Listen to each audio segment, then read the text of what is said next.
Good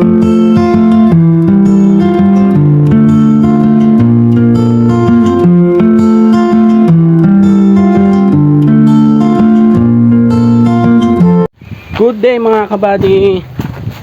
Yan. Alas 2 na ng hapon dito sa amin. At ngayon ay nandito tayo sa fish pond, sa gilid ng fish pond. Dahil 5 days ago nung na-drain namin to, nung nakuha na namin lahat ng laman, ay nag-start na rin yung land preparation niya. Tignan niyo mga kabady. Yan. So ito yung itsura ng fish pond kapag walang tubig at walang laman. Sobrang dry na mga kabady. Yan. Tapos ngayon ay try naming ayusin ng kelbong yung ating tubo, kasi last time magkakarga sana ako ng tubig sa blow drum, kaya lang biglang naglabasan yung maliliit na bato, tapos maya maya bigla nang wala nang mahigop na tubig. So tatry niyang check upin tapos ayusin. Yun, update tayo mga kabady. Pasensya na at hindi ko na na-video kagad yung iba kanina, gawa ng tinulungan ko si Uncle. So bali ang naging problema lang ng ating tubo or ng poso ay yung dito banda. May malaking bato na nasiksik dyan. So yung rubber na pinaka-stopper nya para hindi bumaba yung tubig hindi lumalapat. Kaya hindi nakakapagpondo dito ng tubig, kaya walang nasisip-sip or hindi natin mabuhay. Pero ngayon po, yan na siya, bumalik na ulit sa dati. Yun, thank you kay Uncle Ambong. Yan, then tingnan nyo to, yung mga lumabas, mga buhangin. Tapos yun, mga buhangin, may bato-bato. Okay.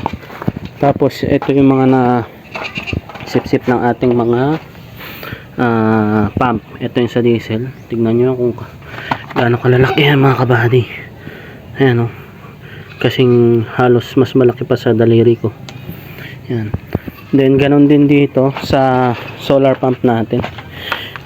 Imagine nyo to, ganito karami yung naisiksik dyan sa pinaka hélice nya, kaya nahihirapan umigop ng tubig.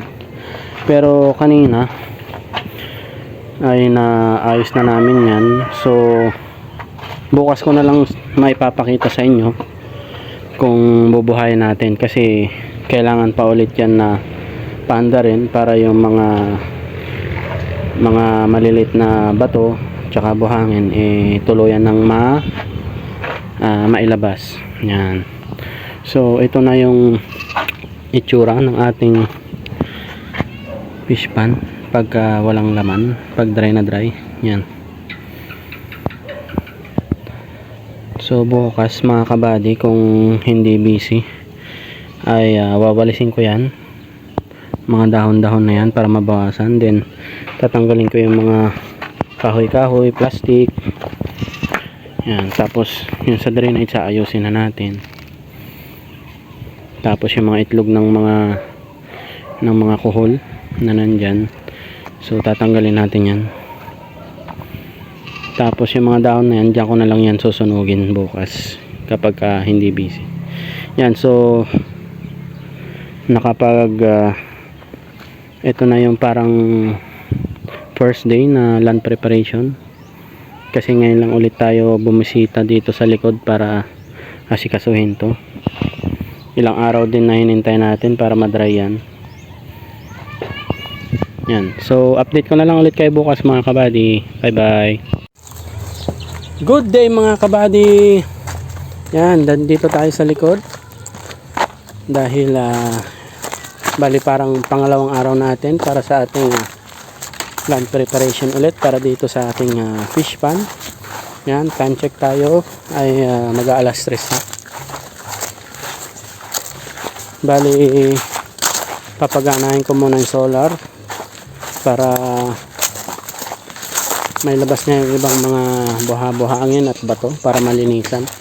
Kasi nga kahapon naayos na namin at napagana na namin. Tara, samahan niyo ako. Yun, so bali napagana na natin yung solar mga kabady. Tapos yan, tumutulo na pero sobrang hina. Gawa siguro nung pagguho ng mga buhangin at bato sa loob ng tubo natin, nagkaganyan. Sobrang hina niya.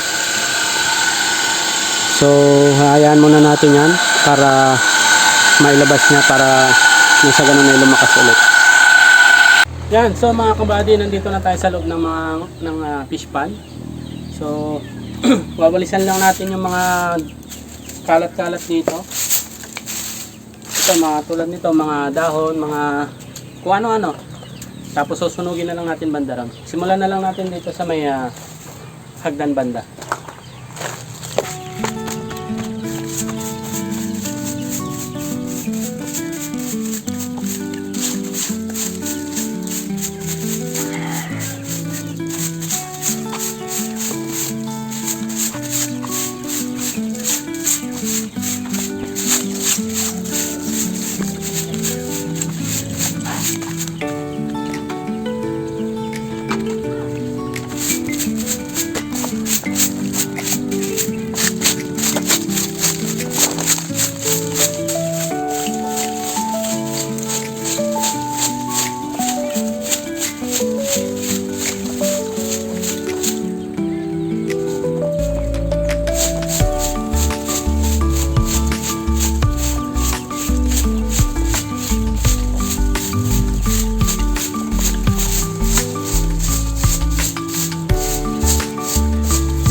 Yan, so mga kabady, bukas ko na lang ulit itutuloy. Medyo mahirap din pala kasi bitak-bitak na yung lupa. Doon sumisiksik yung mga dahon, tapos natudurog na din. Yan, kung makikita nyo. Yan, pero yung nawalisan natin ay mga nasa mga 30% din siguro ng kabuuan fish pan. Yan, tapos nahuhugot yung ano ng walis tingting natin. Parang ayaw matapos ngayon. So hindi natin siya susunog ngayong araw. So itutuloy ko na lang siya bukas ng umaga kung walang masyadong gagawin. Yan, konti na lang din naman to mga kabady. Tsaka dito sa part na to, dito sa may bandang kanan. Yan, pagka nakatapat tayo sa solar, bandang kanan dito, wala naman masyadong dahon-dahon. Malinis siya kasi usually dito lang na iipon sa kaliwang side gawa ng itong mga puno. Yan, so bukas nga itutuloy ko na lang yan, tsaka natin susunugin habang nagbabantay rin ako sa solar para tumabas din yung mga medyo malalaking bato para hindi masira yung solar pump natin kung sakali. Kala ko nung dati ubos na yon, yung mga malalaking bato na yon. Kala ko nasipsip na nung una, pero may lumalabas pa rin ngayon. Gawa siguro nung hindi na natin araw-araw napapaandar yung solar mula nung nakapag full harvest na tayo dito sa fish pan. Yan, pero ang maganda lang ay hindi naman nabarhan yung tubo. So may tubig pa rin na nasisip-sip. Yun nga lang ay may mga medyo malalaking bato na pwedeng bumara sa ating mga pump. Kaya yun yung pinagpupukusan ko ngayon. Tsaka ito, paglilinis. Yan, according dun kila Kagawad, baka mga second week daw nitong buwan na maglalagay. So kailangan ko nang makapag-prepare at least mga 1 linggo bago kumuha, kasi makikisabay lang ako, nakakaya naman kung ako pa yung hihintay nila. Ayaw ko naman na ako yung magiging cause ng delay ng pagkakarga rin nila. Yan, so yan na muna mga kabady. Maraming salamat sa pagtsatsaga nyong panonood sa aking ginagawa dito sa journey natin sa fish pond. Yan. Maraming salamat po. Bukas ulit. Bye bye.